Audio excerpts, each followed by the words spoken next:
Acquisitions Incorporated is over.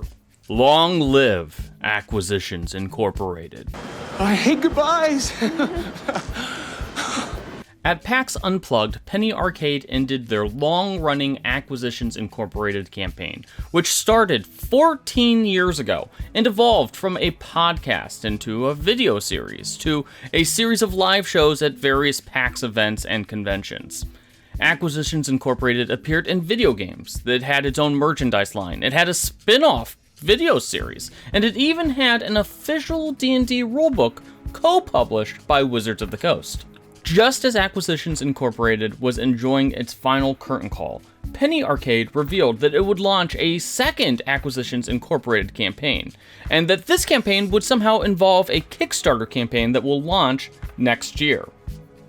No further details were given about what the Kickstarter campaign would fund, other than it will somehow involve the return of Jim Darkmagic, who has been missing from Acquisitions Incorporated since 2021. I miss being with you. I miss being near you. And it also might include the Dark Sun campaign setting? Well, that is, if you think that the two flashes of an old Dark Sun splat book is some sort of clue, and not just some random Dungeons & Dragons book that Penny Arcade has laying around when they made this video. You may remember that Dark Sun actually is a campaign setting that Penny Arcade has experience with. They ran a D&D campaign podcast set in Dark Sun.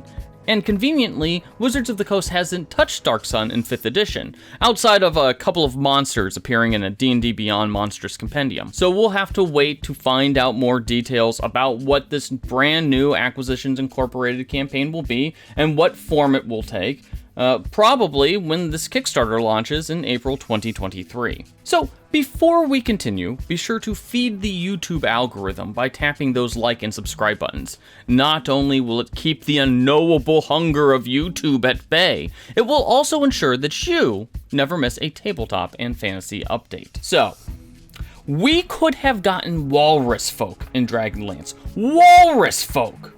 What the absolute heck? Wizards of the Coast. If you're trying to curse, you can't hear. That's bullshit. Wizards of the Coast has released its second Monstrous Compendium, providing D&D Beyond subscribers with 11 new stat blocks for use in their Dragonlance campaign. Now, these Monstrous Compendiums are basically like extras. They're digital packets which just contain a little bit of lore and a few monster stat blocks, and are exclusively on D&D Beyond for a limited time. You have to have a D&D Beyond account, and you have to claim your Monstrous Compendium in order to have access to these stat blocks.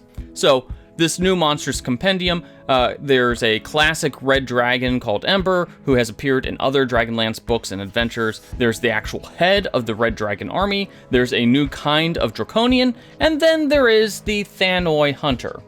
Now, the Thanoi are a classic Dragonlance race of walrus men, who live in Icereach and basically live in small migratory tribes. They have tusks, they are immune to cold, they tame ice bears to pull their sleds. Okay, that's cool. So, by all accounts, the Thanoi are this fantastic, underutilized group. And it kind of has me wondering, why haven't we gotten a playable Thanoi race? So we're going to put this to a poll.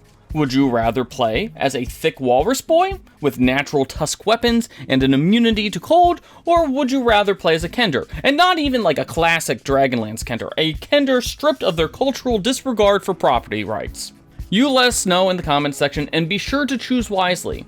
In a fantasy tabletop game that has owl folk, elephant folk, slime folk, flying monkey folk, cat folk, frog folk, and fish folk, why don't we have a playable race of walrus folk?